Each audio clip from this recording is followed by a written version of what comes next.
नमस्कार दोस्तों, आज के टॉप इंटरनेशनल हेडलाइंस कुछ इस प्रकार हैं। अमेरिका पर योगी आदित्यनाथ का एक ऐसा ऐलान जिससे पूरी दुनिया हैरान है। बेंजामिन नेतन्याहू ने अपनी गिरफ्तारी को लेकर दुनिया को क्या चेतावनी दी है? सऊदी अरब कौन सा गठबंधन बना रहा है और इस गठबंधन को बनाने का आखिर क्या मकसद है?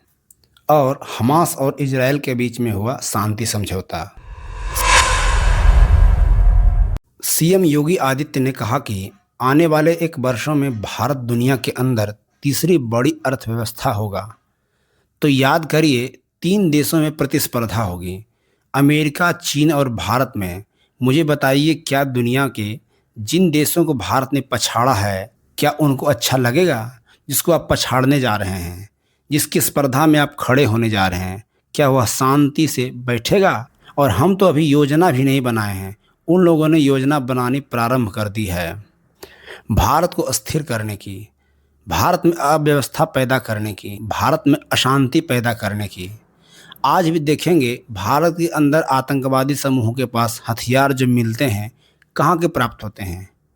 यह सारे हथियार किसी न किसी पड़ोसी देश के द्वारा निर्मित हथियार होते हैं। उन्हीं के द्वारा भेजे गए हथियार तो होते हैं।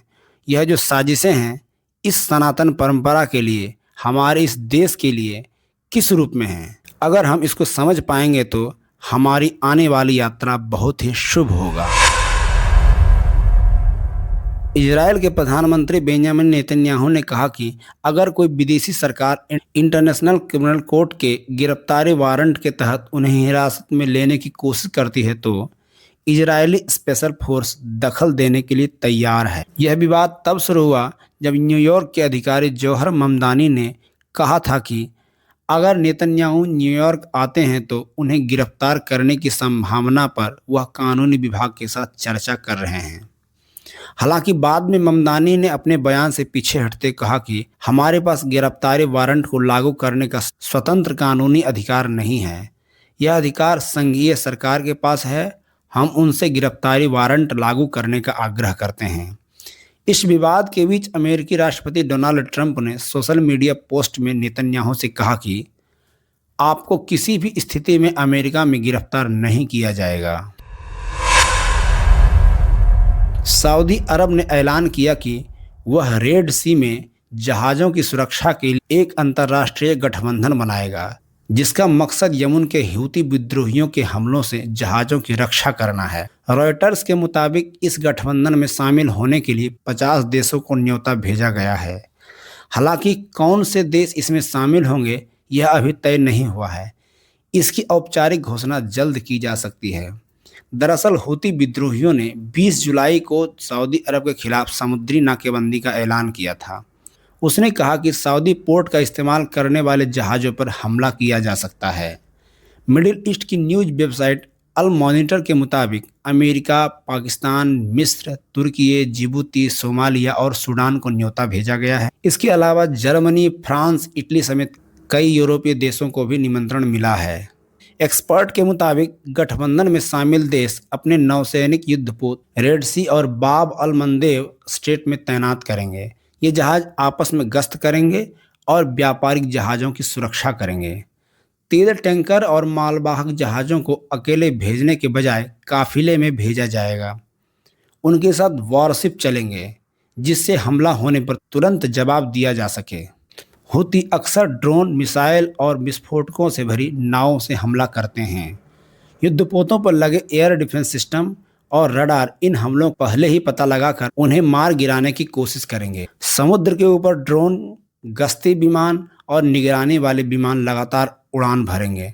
इससे हूती के लॉन्चिंग पॉइंट और संदिग्ध गतिविधियों का पता चल सकेगा। गठबंधन में शामिल देश रडार, सैटेलाइट और खुफिया एजेंसियों से मिली जानकारी एक दूसरे के साथ साझा करेंगे। इससे खतरे की पहले ही चेतावनी मिल सकेगी। अमेरिकी राष्ट्रपति डोनाल्ड ट्रंप ने शुक्रवार को दावा किया कि गाजा में हमास और इजरायल के बीच एक बड़ा समझौता हुआ है। हमास और दूसरे हथियारबंद संगठनों ने हथियार छोड़ने पर सहमति जताई है। इसके बाद इजरायली सेना भी गाजा से धीरे धीरे पीछे हटेगी। ट्रंप के मुताबिक समझौता कई चरणों में लागू होगा, जैसे जैसे हमास अपने हथियार छोड़ेगा वैसे वैसे इजरायली सेना गाजा से पीछे हटेगी। इसके बाद एक इंटरनेशनल स्टेबलाइजेशन फोर्स और फिलिस्तीनी पुलिस गाजा की सुरक्षा संभालेंगे। एक सीनियर अमेरिकी अधिकारी ने दावा किया कि ईरान चाहता था कि हमास यह समझौता ना करे।